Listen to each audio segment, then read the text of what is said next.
वसुदेवसुतं देवं कंसचारूणमर्दनं देवकी परमानंदं कृष्णं वंदे जगद्गुरुम्।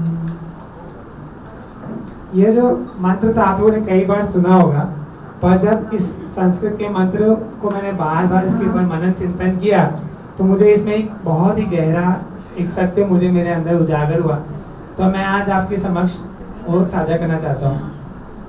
एक तो इसमें शब्द उपयोग किया देवकी परमानंदम। देवकी आपको सबको पता है कि एक ऐसी माँ जिसके सामने उसके नवजात बालकों को समाप्त किया जा रहा था उसके स्वयं के भाई के द्वारा, यह सबको ये कथा पता ही है। तो ऐसी देवकी माता को परमानंद उसकी मन की स्थिति कैसे हो सकती है? ये एकदम विरोधाभास लगता है ना। देवकी माने दुख का पहाड़, बिल्कुल सही बोल रहा हूँ कि नहीं? और ऐसी वो यशोदा परमानंदम नहीं बोला है श्लोक में, जिसने बनाया है श्लोक को, उन्होंने देवकी परमानंद बोला है। तो मुझे ऐसा लग रहा था कि मतलब मेरे हृदय को छू गए इस बात को कि जरूर कुछ ना कुछ बात है। और उसके आगे क्या लिखे? कृष्ण वंदे जगद्गुरु। तो कृष्ण जी को तो वैसे कई सारी उपाधियां दी गई हैं, पर जगद्गुरु की उपाधि उन्हें कब दी गई? कोई जानता है? जब कुरुक्षेत्र के युद्ध में अर्जुन के मन में द्वंद्व था, क्या करें क्या ना करें, जब वो किम कंतव्य विमूढ़ हो गए थे, उस समय जो उन्होंने आत्मज्ञान, सांख्य योग और ये जो उन्होंने योग का जो ज्ञान दिया था, ज्ञान योग, कर्म योग का, उस समय कि उसके उपरांत से कृष्ण जी को जगत गुरु कहा जाता है, कृष्णम वंदे जगत। तो इसी तरह मेरे को ऐसा लगा कि जब हम सब के अंदर एक अर्जुन है कि नहीं?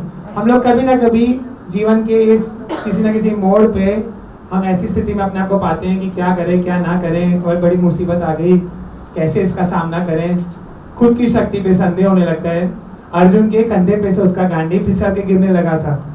उस समय हमारे पास कोई कृष्ण जगत गुरु रूप में कोई आ जाए, हमें उस द्वंद्व से निकाले, तभी जाके वो हमारे अंदर पात्रता आती कि हम परमानंद ऐसी मन की स्थिति को प्राप्त कर सकें। और देवकी ने भी वो पाया था, देवकी के गर्भ से अंततः कृष्ण की प्राप्ति हुई थी। कृष्ण की प्राप्ति करने के लिए बहुत कुछ कई बार झेलना भी पड़ता है, संघर्षों से गुजरना पड़ता, परमानंद की प्राप्ति होती है। साथियों, बताना चाहता हूँ कि मेरे फ्लैशबैक में आप सबको ले जाना चाहता हूँ। 10वीं कक्षा CBSE बोर्ड, साइंस यानी कि विज्ञान का विषय, 100 में से 100 अंक। 12वीं कक्षा CBSE board, Gujarat state topper science stream में। उसके उपरांत निर्मा यूनिवर्सिटी, जो कि काफी प्रतिष्ठित यूनिवर्सिटी मानी जाती है, वहाँ पे इंफॉर्मेशन टेक्नोलॉजी यानी कि सूचना प्रौद्योगिकी इंजीनियरिंग में हर एक सेमेस्टर में मेरिट पोजीशंस। और इस तरीके से मेरा इंजीनियरिंग के दौरान मुझे जो बहुत ही सुप्रसिद्ध Dhirubhai Ambani merit based under graduate scholarship है, उससे मुझे अलंकृत किया गया था और मेरी इंजीनियरिंग फ्री ऑफ कॉस्ट हुई थी। तदुपरांत मुझे टाटा कंसल्टेंसी सर्विसेज यानी कि TCS में एक IT एनालिस्ट के रूप में लगभग 8.5 वर्षों का मेरा वहाँ पे कार्यकाल रहा था, जहाँ पे मुझे मेरी परफॉर्मेंस को लेके कई सारे रिवॉर्ड्स और ऑनर्स मेरे एम्प्लॉयर के द्वारा मुझे प्राप्त हुए थे। परंतु कहते हैं ना कि जीवन में जब सब कुछ अच्छा चल रहा है, when everything is going goody goody, तो फिर वो पिक्चर, अगर कोई ऐसी हम मूवी देखते हैं उसमें कोई अप्स एंड डाउन्स ही नहीं है, कोई क्लाइमैक्स नहीं है, तो क्या वो बॉक्स ऑफिस पे कभी सुपरहिट होती है मूवी? नहीं होती है। उसमें कुछ मसाला, कुछ प्लॉट में अप्स एंड डाउन, को ट्विस्ट होता है, तभी जाके ऐसी मूवी। तो मुझे भी ऐसा लगा कि शायद से जो डायरेक्टर ऊपर बैठे हैं मेरे मूवी के, उन्होंने मेरे बारे में कुछ सोचा होगा, तो इसके भूपेंद्र के जीवन में भी कुछ किया जाए, हलचल। तो एक रात्रि की बात है कि मुझे TCS के द्वारा मुझे यूरोप भेजा जा रहा था और फिनलैंड में मेरा project as a project manager, और मेरे पासपोर्ट पे वीज़ा भी स्टैंप हो गया था और बहुत जोर शोर से तैयारी चल रही थी जाने की। और ऐसी स्थिति में अचानक से एक रात्रि को मैं वॉशरूम से बाहर आ रहा था और अचानक से मैं गिर पड़ा ज़मीन पे। कई बार प्रयास करने के बाद भी मैं अपने पाँव पे उठ नहीं पा रहा था। फिर किसी तरह सबकी मदद से मुझे बेड तक ले जाया गया। अगले दिन सुबह मैं पलंग से उठ नहीं पाया, जैसे पाँव में कोई शक्ति नहीं बची है। तुरंत न्यूरो फिजिशियंस को बुलाया गया, तो उन्होंने जांच में पाया कि ये तो ग्रेड 5 का most severe form of paralytic attack, यानी कि पक्षाघात, जिसको लकवा भी कहते हैं। तो वो लकवा का अटैक आ गया था। और जब MRI स्कैन हुआ तो पता चला कि मेरी पूरी रीढ़ की हड्डी में, स्पाइन जिसको कहते हैं, वहाँ पे बड़ी बड़ी गांठें पाई गई थी, और उन गांठों के ट्यूमर्स के कारण ही मुझे ये पैरालिटिक अटैक आया था। तो जब मेरा बायोप्सी का रिजल्ट आया तो पाँव के नीचे से जमीन खिसक गई, क्योंकि ऑन्कोलॉजिस्ट और डॉक्टर्स के अनुसार ये जो कैंसर था वो टर्मिनल स्टेज, यानी कि लास्ट स्टेज कैंसर पहुंच चुका था, और मेरे को जीवन में मात्र 5 से 6 हफ्ते ही शेष थे एक्सपर्ट डॉक्टर्स के अनुसार। साथियों, बताना चाहता हूँ कि ये जो एपिसोड है ये कब की है? वर्ष 2012, और आज 13 साल हो चुके हैं मैं आपके सबके सामने उपस्थित हूँ।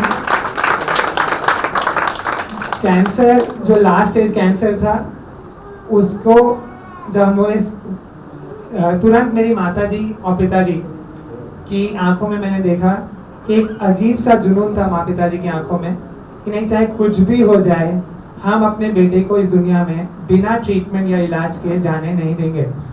डॉक्टर्स तो हॉस्पिटल्स में सेकंड ओपिनियन, थर्ड ओपिनियन ले लेते, बोलते कोई फ़ायदा नहीं, घर ले जाओ, इनका जो बचा कुचा दिन है जीवन का, उनको घर में परिवार के साथ इनकी थोड़ी सेवा करो, ये करो वो। पर ये मेरे माँ पिताजी को स्वीकार, परिवार को स्वीकार नहीं था, वो हारने वालों में से नहीं थे।